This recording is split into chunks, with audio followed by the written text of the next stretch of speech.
الرحيم. الحمد لله وكفى وسلام على عباده الذين اصطفى. أما بعد،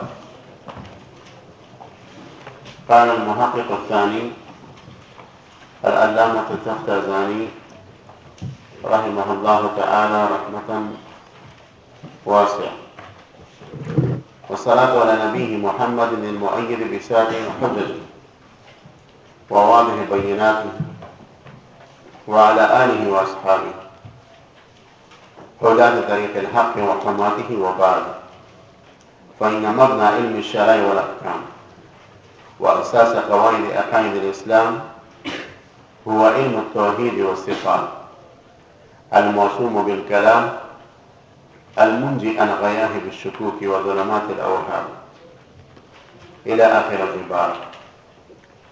سافر محمد والصلاة على نبيه تفسير ترشو محمد د پیغمبر علیه السلام په نومونو کې خاص نوم دی چې نیکه ولی ښه، او دویم د پیغمبر علیه السلام خاص نوم احمد. محمد کې تشدید او د دې مطلب دا دی چې هغه شخصیت چې د هغه بار بار تعریف کولی شي. رسول الله مبارک بار بار تعریف کېږي په تکرار سره، او د پیغمبر علیه السلام د دې نوم نه علاوه نور نومونه دي، د هغوی صفت دي. بعضې علما وایي چې هغه تقریبا 100 پورې دي، بعضې علما وایي تقریبا 300 دي. علامه جلال الدین سیوطي صاحب په دې کتاب لیکلی دی، د هغې نوم دی الریاض الانیقه باسماء خیر البریه، او دې کتاب کې سیوطي صاحب تقریبا 300 نومونه لیکلي دي، او د پیغمبر علیه السلام د هر نوم خاصیت یې لیکلی دی، لکه څنګه چې د اسماء الحسنا خاصیتونه دي، او په اسماء الحسنا باندې ګڼو علماو کتابونه لیکلي. امام رازي لیکلی دی روان البینات، او قاضي نظامي صاحب شرح اسماء الحسنا لیکلی دی، امام غزالي صاحب د شخصیت المقصد الاسنا لیکلی، او امام قرطبي صاحب لیکلی وغیره بارک د دنیا علامه زجاجي لیکلی. دغه شان د پیغمبر علیه السلام په نومونو هم کتابونه لیکلي شوي، او د هر نوم خاصیت یې ښودلی، په هر نوم یې بحث کړی. ښه کتاب په متقدمینو کې الریاض الانیقه دی، او د سیرت یو بل کتاب دی سبل الهدى والرشاد فی هدی خیر العباد. څه نوم یې؟ سبل الهدى والرشاد فی هدی خیر العباد. په دې کتاب کې چې دا د سیرت مایلاس کتاب دی، په 14 جلده کې، او مصنف په سر کې ویلي دي چې ما د سیرت د 300 کتابونو نه په دې کې استفاده کړې. دا ښه کتاب ما سره شته الحمدلله، پاکستان کې هم چاپ شوی دی، بیروت نه. دا نو دا شته نه شاباس کوثر دا سره 14 جلد. نو په هغې کې د پیغمبر علیه السلام په یو نوم باندې تفصیلي بحث کړی، تاسو کتلی شئ. دې نه علاوه هم د رسول الله په نومونو کتابونه لیکلي شوي. مولانا موسی خان صاحب رحمت الله علیه کتاب لیکلی دی، او د هغې نوم دی البرکات المکیه فی الصلوات علی خیر البریه. هغې کې تقریبا درود شریف چې کوم لیکلي دی، هغې کې 800 نومونه د پیغمبر علیه السلام فټ کړي. یو درود نه بله درود ته ځي نو په منځ کې به د رسول الله یو ناشنا نوم راځي. دا یو ښه طریقه.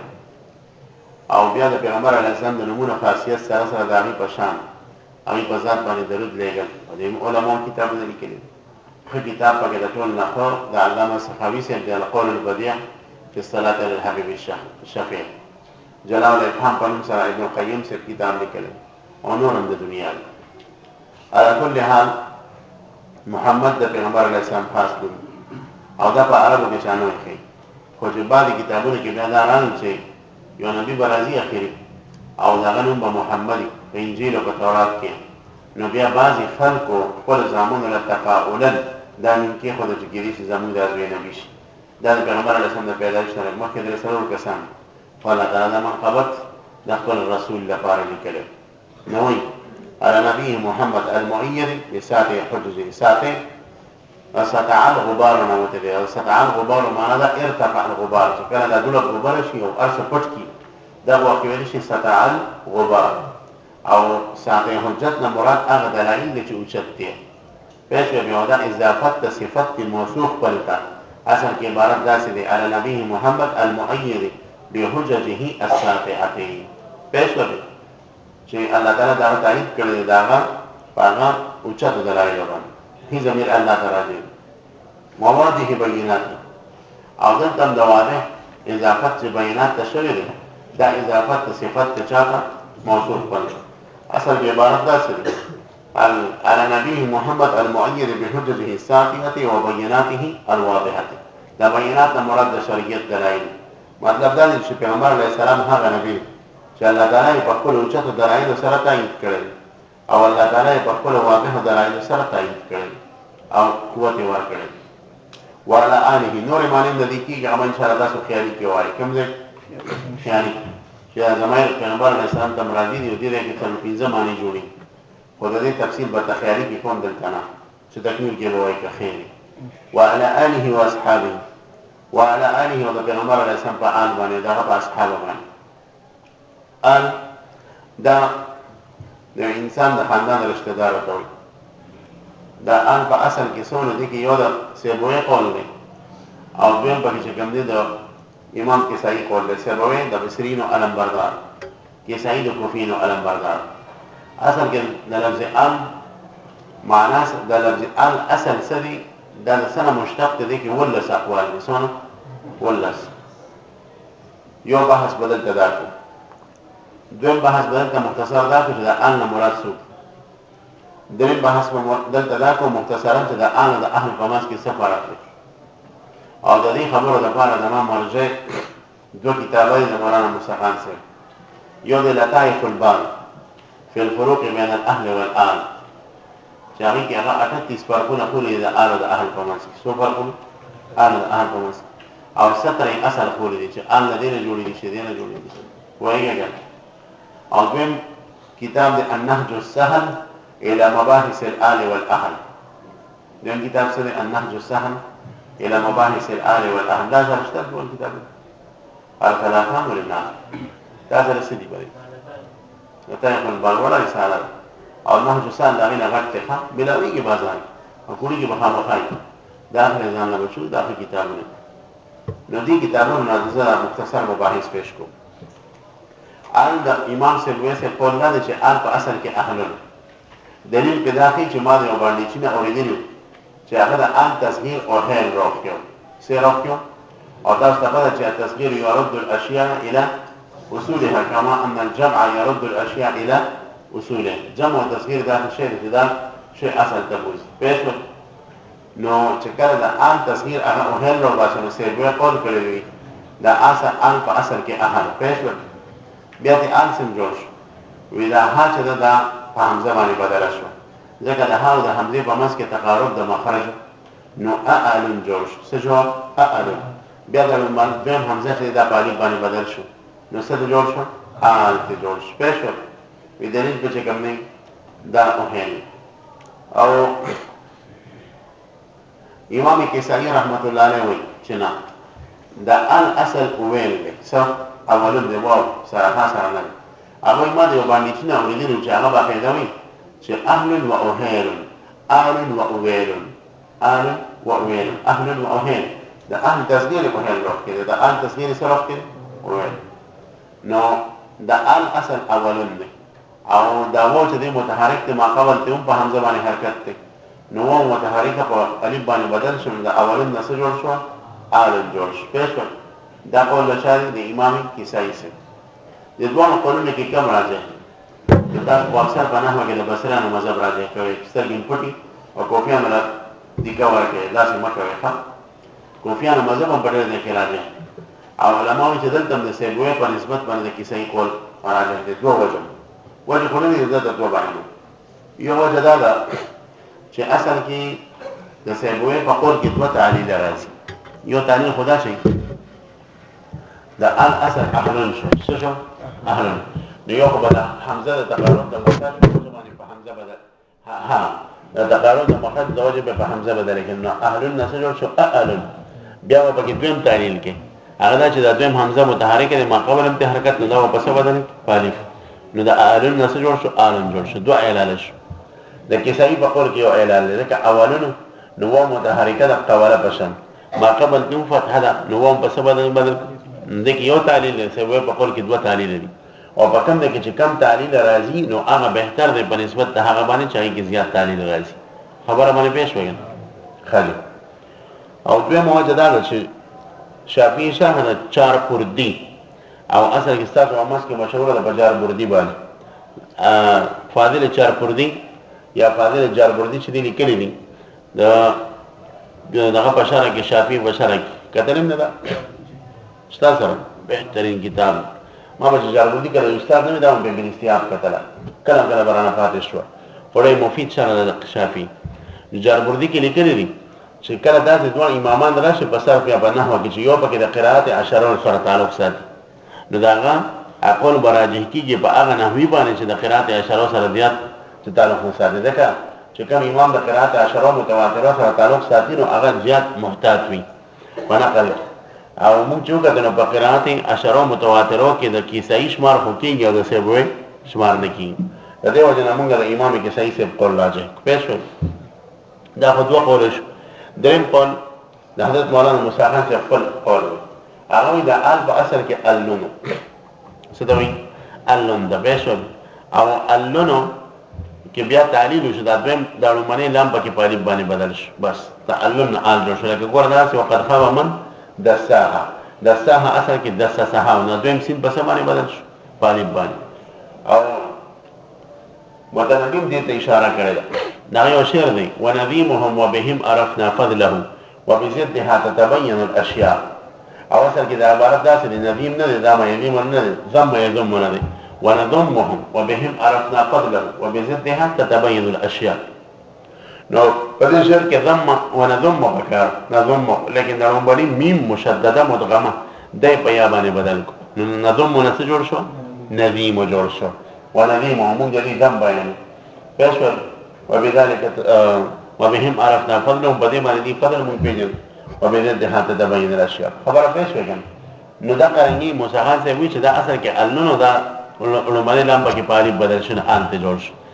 او دا الله تعالی ما دا قول لا کړی زمانه مخکې دا قول چا نه کړی انا ابو عزره وابن بجده پېښ او دا النون معنا قوت دی چونکې ان لسړي چې دا د لپاره قوت وي ځکه ورته ان وي.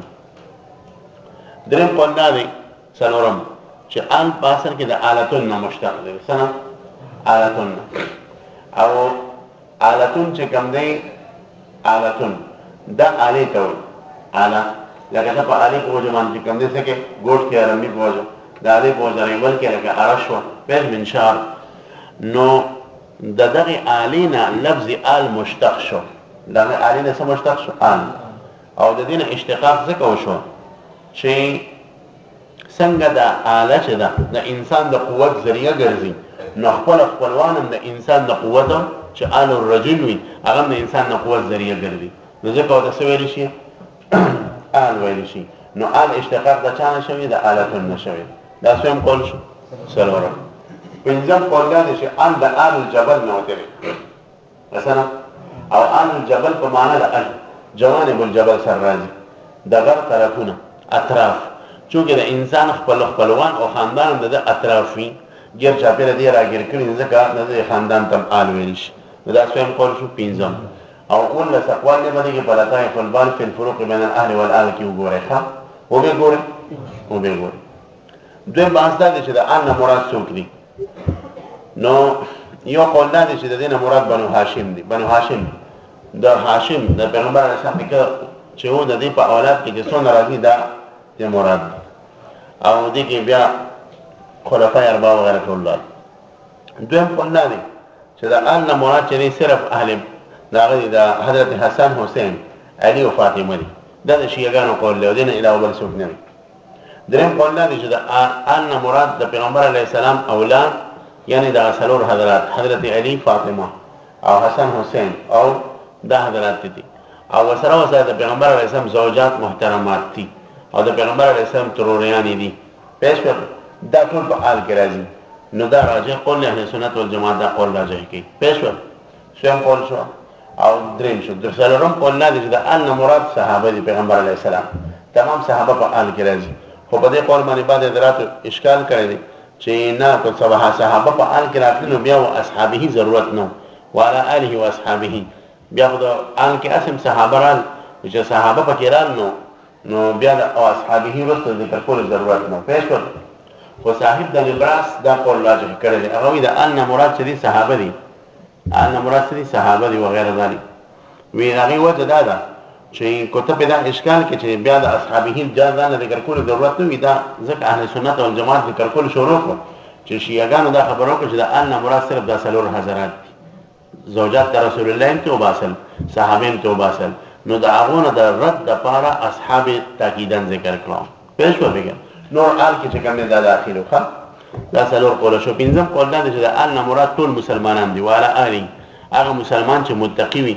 کلو دا حدیث چې راځي کلو تقي نقي فهو آلي، خو دا حدیث سند لحاظ سره یا کمزور دی یا موضوع دی او بهرحال دا قول هم ذکر کولی شو، خو دا مرجوح دی. دا خو دویم مبحث شو. څو قوله شو؟ څلور. پنځه قوله شو. پنځه قوله په دې کې شو. ښه دریم مبحث په آل کې دوه مبحث شو ګڼي. دریم مبحث په آل کې دا دی چې د آل د اهل په منځ کې څه فرق دی. ځکه عام طور آل او اهل دواړه یو شان استعمالوي، والا اهلي والا آلي. علما د دې په منځ کې فرق دی. اول فرق د آل د اهل په منځ کې دا دی چې آل چې دی نو دا هغه کس ته مضاف کېږي چې هغه ته الله تعالی شرافت ورکړي دي. برابره خبره ده که شرافت دنیوي وي که شرافت اخروي وي. او لفظ اهل چې دی دا عام دی، دا اشرف ته هم چې دی مضاف کېږي او غیر اشرف ته هم مضاف کېږي. شرافت دنیوي چې هغه ته میلو شوي اخروي شرافت ولنی لکه فرعون. چنانچه قرآن کې الله تعالی فرمایي ادخلوا آل فرعون یا ادخلوا آل فرعون. نو دې کې چې کوم دی دا آل چې دی چا ته مضاف شوی دی فرعون ته. د فرعون دپاره شرافت شته خو کم دی دنیوي دی، اخروي شرافت ولا نشته. او لفظ اهل عام دی، دا چې دنیوي او اخروي دواړه شرافت ورته ملوي کو یو ته ملو ټولو ته مضاف کېږي. پوه شوه بېګن. دویم خاصیت دا دی چې تاسو ته پته چې کله یو لفظ مضاف کې بلې مضاف الیه نو دا یو مشهوره خبره ده چې مضاف په مضاف الیه کې داخل دی. پوه شوه بېګن. مضاف په مضاف الیه کې داخل نه لکه غلام زید د زید غلام، نو غلامیت باندې مضاف ته ثابتېږي، زید ته نه ثابتېږي. پوه شوه. او دلته داسې نه ده. لفظ آل چې دی دا مضاف کې نو په دې کې مضاف الیه هم داخلي. لفظ آل چې مضاف کې دی کې مضاف الیه هم چې کوم دی داخليږي، او لفظ اهل داسې نه دی په دې کې مضاف الیه نه داخليږي. ښه خبره باندې پوه شوې. نو د هغې مثال څه دی؟ همدا آیات دی ادخلوا آل فرعون چې دا آل فرعون جهنم ته داخل کړي، نو په دې کې دا فرعون چې مضاف الیه دی د آل ده پکې داخل دی که نه؟ بلکې دی خو اصل سبب دی، سرغونه خو یې دی دی به جهنم ته داخلېږي ورپسې به ننوړي. نو دا د دې لفظ خاصیت چې لفظ آل چې مضاف الیه پکې داخل دی او په لفظ اهل کې مضاف الیه داخل. دا څو فرق شو؟ دوه شو.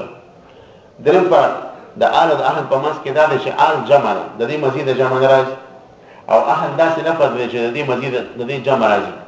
لکه د آل جمع نه راځي او اهل یو جمع چې کوم دی اهل راځي. څه؟ اهل. بله جمع اهلون راځي، حالت جري مې اهلین. پوه شوم. او بله جمع اهلات دا راځي. څه جمع راځي؟ اهلات. پوه شوه بېګن. او د لفظ آل جمع مزید نه راځي. دا بل فرق شو. څو فرق شو؟ درېیم. او بل فرق دا دی، بل فرق چې دا لفظ آل چې دی که نه نو دا به مذکر ته مضاف کېږي، مؤنث ته به نه مضاف کېږي. مذکر ته مضاف کېږي، مؤنث ته به نه مضاف کېږي. نو آل فاطمه نه شوی، اهل فاطمه به وي. آل فاطمه به نه شوی اهل. او لفظ اهل عام دی، مذکر ته مضاف کېږي، مؤنث ته مضاف کېږي. دا څو فرق شو؟ چلو پنځم فرق دا دی چې دا آل چې دی که نه دا معرفې ته مضاف کېږي، نکرې ته نه مضاف کېږي. او لفظ اهل چې دی عام دی، دا معرفې ته هم مضاف کېږي او نکرې دواړو ته مضاف کېږي. لکه آل الرجل نه شوی، آل الرجل نه شوی. پوه شوې بېګن. تاسو ورته که آل زید به وي، زید اوس معرفت. آل محمد به وي چې شرافت هم دی او معرفه هم ده. خو آل الرجل نه شوی. رجل ځکه رجل چې دی نکره ده مبهم ده، پتې نه شي لګېدی. په خبره باندې پوه شوې که نو دا څو فرقه شو د آل د اهل په منځ کې؟ او د آل د اهل په منځ کې تاسو مایې ټول فرقونه څو دي؟ 38 فرقونه دي. مولانا موسی خان صاحب په لطایف البان کې بیان کړي دي، او دې نه علاوه په نهج السار الی مباحث الآل والاهل کې بیان کړي. دا پنځه تاسو له ډېرې دي. ښه ځکه په ډېرو مې در باندې داسې نه چې خېټې م خراب شي، تاسو کمزوری یې بیا به ډاکټرانو پسې ګرځئ.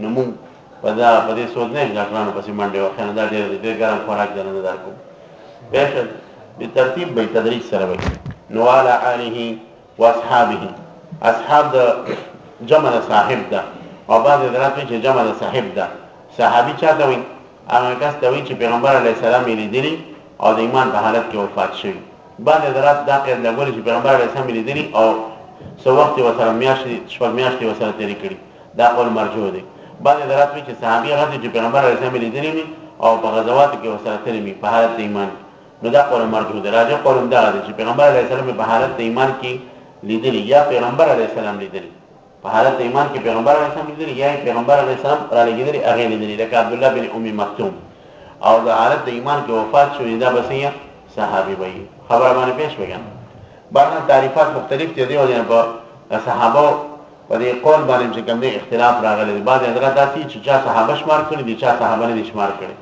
په دې کې دا یو اهم موضوع ده په دې باندې علماو کتابونه لیکلي په دې باره کې 2 کتابونه تاسو ته ښیم چې هغې په دې موضوع لیکلي شوي چې کوم حضرات صحابه دي او کوم نه دي او صحابیت کې اختلاف دی بعض وایي تابعین دي بعض وایي صحابه دي نو هغو به بیا دلایل ورکړي په دې کې یو معناس کتاب امام صلاح الدین العلایي لیکلی دی امام صلاح الدین العلایي خو دا وړوکی کتاب او بیا دا شافعي امام خو په دې فن باندې د ټول نه بهترین جامع اعلی کتاب د حنفیو یو لوی امام د امام مغلطاي مغلطاي البقجري پېښ علاءالدین مغلطاي البقجري ترکي مولا وخه یا د ترکیان ډېر نران خلک دا د یاجوج ماجوج نه پاتې شوي تاسو تمام ولد ویلو که نه خو د بله زامني ترکیان مولا مضبوط د پښتنو په شان دا مضبوط مولا دي اوس خو هسې ګپ شپ دی او پخوا زمانه کې د ترکیان مولا نه د ستاسو په حاشیه باندې د کستري حاشیه چې ده دا ټول ترکیان دي کستري دا ترکي مولا پوه شوې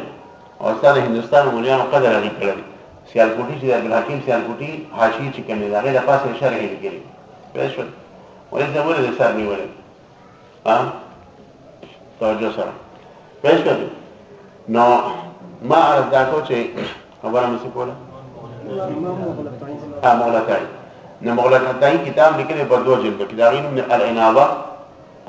الانابه فيما اختلف فيه من الصحابه الانابه فيما اختلف فيه من الصحابه پېښ دا 2 جلدو کې زه به د کتاب په دې زیات ګرځېدلی حافظ ابن حجر اسقلاني ورته شخصیت هم د دې نه استفاده کوي په خپل کتاب الاصابه فی تمییز الصحابه کې هغه هم د دې حواله ورکړي قال المغلطاي قال علاءالدین دونه غټ سړی دا محدث نو د مغلطاي صاحب دا کتاب چې د الانابه په 2 جلدو کې چاپ شوی دی زما مکتبه کې شته الحمدلله ډېر مفید کتاب دی دا په دې موضوع باندې وګوره د 1200 صحابو ذکر یې پکې کړی چې هغې کې بعضو کې اختلاف دی دا صحابي دی او که نه دی پېښ خالي واصحابه هدات طریق الحق هدات د هادي جمع او همات د حامي جمع د معنی حفاظت کوونکي دي هدات طریق الحق چې د حق د لارې چې دی نو هغه ښوونکي دي رهنما دي وهمات یې د حق د لارې حفاظت کوونکي دي هدات طریق الحق وهماته دا د آن سره هم لګي او د اصحابو سره هم لګي دواړه ښه پېښ شول او بعضې حضرات وایي چې نه هدات طریق الحق دا د آن سره ولګوه او همات چې دي نو دا د اصحابو سره ولګوه پېښ شول بعضې حضراتو دا قول هم کړی